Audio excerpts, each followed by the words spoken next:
पिता परमेश्वर, आज फिर मैं धन्यवाद के साथ आपके सामने आता हूँ प्रभु। और धन्यवाद उन तमाम आशीषों के लिए जो आप हमको पूरे दिन भर में देते हैं, आप हमें संभाल के रखते हैं।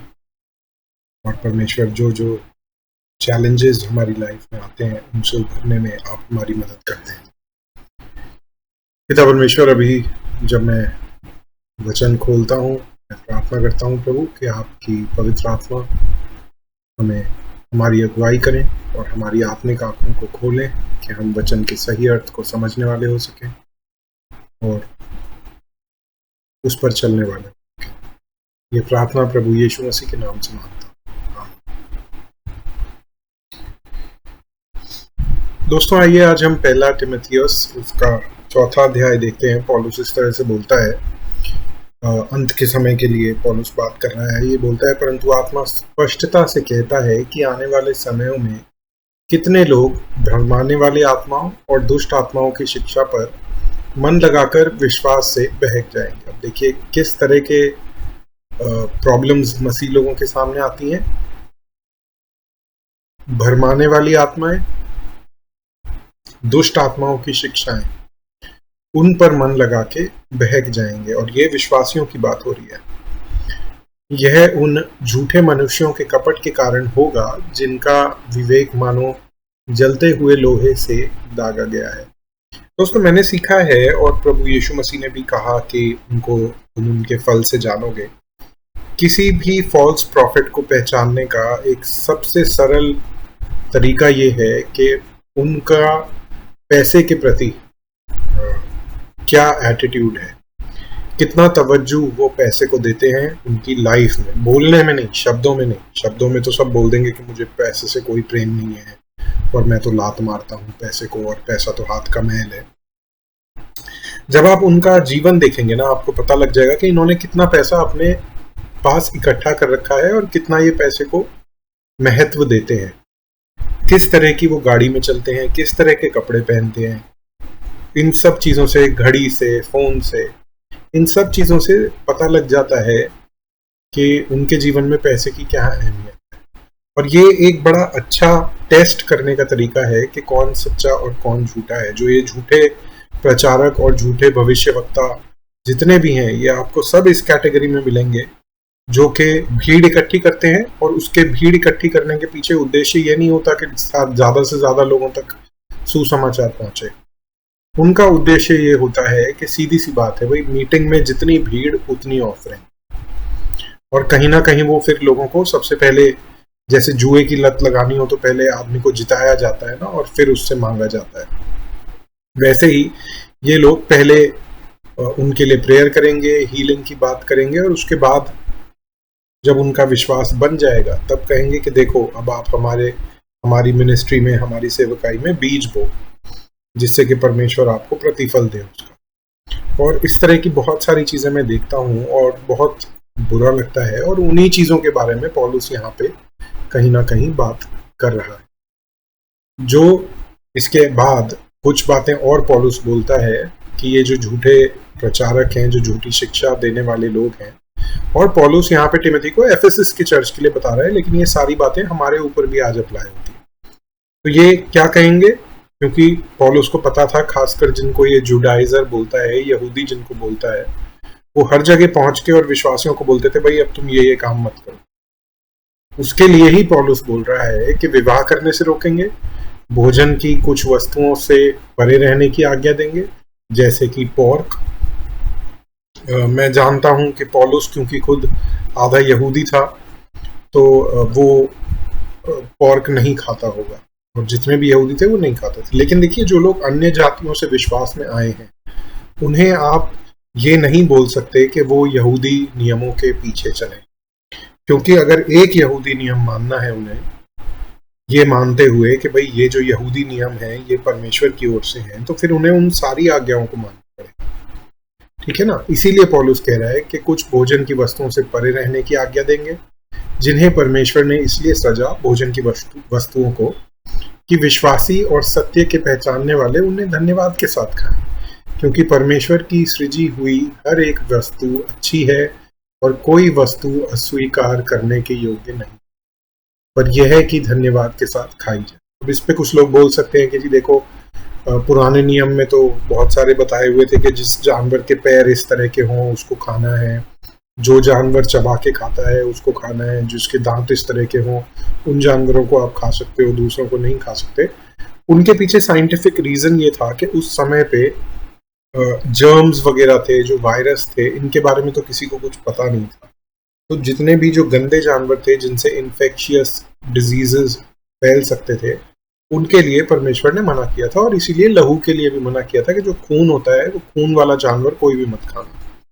इसीलिए जो गला काट के पहले उसका खून सारा निकाला जाता है, वो रीति कुछ लोग फॉलो करते हैं, ज्यादातर हलाल में वही रीति फॉलो होती है। ठीक है, तो उन जो पुराने नियम की बातें थी वो यहूदी लोगों के लिए थी और उस समय के अनुसार थी, जो लोग मिस्र से बाहर आए थे उनके लिए थी वो बातें। यहाँ पे अब एक विश्वासी कुछ भी खा सकता है, इसीलिए आप देखेंगे जैसे फिलीपींस जैसी कंट्री है, कोरिया जैसी कंट्रीज हैं, यहाँ पे जो बिलीवर्स हैं वो सब कुछ खाते हैं। अमेरिका में भी काफी लोग सब कुछ खाते हैं। तो ये इसके पीछे वजह है, क्योंकि परमेश्वर की सृजी हुई हर एक वस्तु अच्छी है और कोई वस्तु अस्वीकार करने के योग्य नहीं, पर यह है कि धन्यवाद के साथ खाई जाए, क्योंकि परमेश्वर के वचन और प्रार्थना के द्वारा शुद्ध हो जाती है। इंग्लिश में ये और क्लियर है, for it is sanctified by the word of God and prayer. तो जब हम किसी वस्तु के लिए पहले प्रेयर करते हैं और उसके बाद उसे खाते हैं तो वो शुद्ध हो जाती है, सैंक्टिफाई हो जाती है। इसीलिए प्रेयर भी ये करते हैं कि इसकी हानि से हमें बचाएं।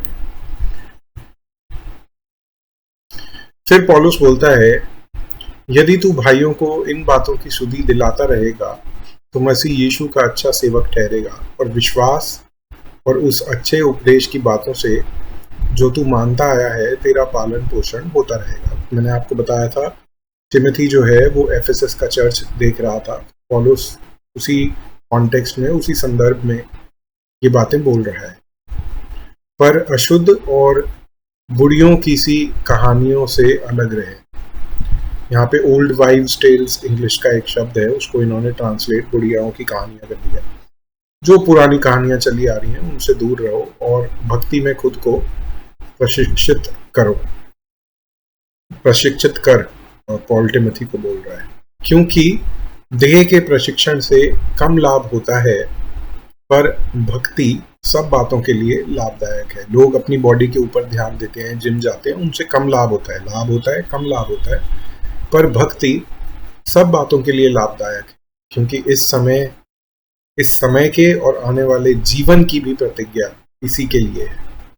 यह बात सच है और हर प्रकार से मानने के योग्य है, क्योंकि हम परिश्रम और यत्न इसलिए करते हैं कि हमारी आशा उस जीवित परमेश्वर पर है जो सब मनुष्यों का और विशेष रूप से विश्वासियों का उद्धार करता है। इन बातों की आज्ञा दे और सिखाता रहे। फिर पौलुस टिमोथी को बोलता है, कोई तेरी जवानी को तुच्छ ना समझने पाए। टिमोथी क्योंकि यंग था, उसकी उम्र कम थी, तो पौल बोलता है कि कोई भी नीची नजरों से ना देखे तुझे, इसलिए कि तेरी उम्र कम है। जब तक मैं ना आऊं तब तक पढ़ने और उपदेश देने और सिखाने में लौलीन रहे। उस वरदान से जो तुझ में है और भविष्यवाणी के द्वारा प्राचीनों के हाथ रखते समय तुझे मिला था, निश्चित मत रहे, उन बातों को सोचता रहे। ये निश्चित है कि कुछ और है? एक सेकेंड देखिए, इंग्लिश में क्लियर है ना, neglect not the gift that is in you which was given to you by prophecy with the laying on hands of the presbytery। तुझे जो वरदान प्राप्त हुए तो उसका उपयोग कर, यह तुझे नबियों की भविष्यवाणियों के परिणाम स्वरूप बुजुर्गों के द्वारा तुझ पर हाथ रख कर दिया गया है। तो पॉल यही कह रहा है कि जो तुझे भविष्यवाणी तेरे लिए हुई थी और तुझे जो गिफ्ट दिया गया है, हम सबको कोई ना कोई वरदान मिला है ना परमेश्वर की ओर से, उस वरदान को इस्तेमाल करते रहना। ये यहाँ पे कह रहा है। माफ कीजिएगा क्योंकि इस ट्रांसलेशन में मैं इस शब्द का मतलब मैं नहीं समझ पाया ठीक से। मैं इसको निश्चिंत सोच रहा था, पर निश्चिंत मत रहना तो कैसे बोलते हैं, इसलिए मैंने दोबारा देखा उसे। कोई नहीं, चलिए आगे चलते हैं। उन बातों को सोचता रहे और इन्हीं में अपना ध्यान लगाए रहे ताकि तेरी उन्नति सब पर प्रकट हो। अपनी और अपने उपदेश में सावधानी रख, इन बातों पर स्थिर रहे, क्योंकि यदि ऐसा करता रहेगा तो तू अपने और अपने सुनने वालों के लिए भी उद्धार का कारण रहेगा। ये देखिए कितनी इंपॉर्टेंट बात है, इसीलिए मैं यहाँ पे एक सेकंड के लिए रुक गया था कि अपने उपदेश में सावधानी रख। इंग्लिश में क्या है? Take heed to yourself and to your doctrine. तो कई लोग मैंने देखा है जो अपने आप को बहुत बुद्धिमान समझते हैं, प्रचारकों की मैं बात कर रहा हूँ, वो बिना प्रिपरेशन के ये सोचते हैं कि आधा पौना घंटा तो मैं कुछ भी बोल दूँ, इतना तो मेरे में टैलेंट है कि मैं लोगों को कहानियाँ सुना सकता हूँ, उनका ध्यान अपनी तरफ खींच के रख सकता हूँ। लेकिन जब आप वचन से बाहर चले जाते हैं और आप एक मोटिवेशनल स्पीकर की तरह कुछ भी बोलना है शुरू कर देते हैं, तब मैंने देखा है बहुत ज़्यादा गलती के चांसेस होते हैं। कहीं ना कहीं पौलुस उसी बात को यहाँ पे टिमोथी को समझा रहा है कि अपने उपदेश में सावधानी रख, कि कोई ऐसी बात ना निकले मुंह से जो कि वचन के विपरीत जाए या जो वचन में नहीं। ठीक है ना? तो ये हमारे ऊपर भी है कि जहाँ तक हो सके वचन से उपदेश दें। अपनी फिलॉसफी और अपना वर्ल्ड व्यू लोगों पे थोपने की हमें ज़रूरत नहीं है। वचन क्या कहता है ये बताने की ज़रूरत है। ठीक है, इसके साथ हमारा चौथा अध्याय भी खत्म होता है। 2 चैप्टर्स और बचे हैं फर्स्ट टिमोथी में, तो उनको भी हम आने वाले दिनों में देखेंगे। तो आइए हम प्रार्थना में करते हैं। आज जो भी हमने पढ़ा उसको ध्यान करते हैं। पिता परमेश्वर, आज जैसा हमने देखा कि फॉल्स टीचिंग, भरमाने वाली आत्माओं और दुष्ट आत्माओं की शिक्षाओं के बारे में पौलुस टिमोथी को चेतावनी देता है। प्रभु, मैं भी प्रार्थना करता हूँ कि हमारा ध्यान भी इन चीज़ों पे ना जाए और हम ना बहकें, पर परमेश्वर आपके अंदर जो हमें लिबर्टी मिली है, जो हमें आज़ादी मिली है, उसमें हम बने रहें, अपने आपको किसी भी बोझ के नीचे ना लाएं। पिता परमेश्वर, एक अच्छे सेवक की भांति हम विश्वास में आगे बढ़ते जाएं और लोगों के लिए भी उन्नति का कारण बने, जैसा कि पौलुस ने यहाँ पे टिमोथी को सिखाया। जो भी शब्द हम बोलते हैं, जब हम दूसरों को सिखाते हैं, तो हम उसमें सावधानी रखें। धन्यवाद करता हूँ प्रभु आपके वचन के लिए, और ये प्रार्थना प्रभु यीशु मसीह के नाम से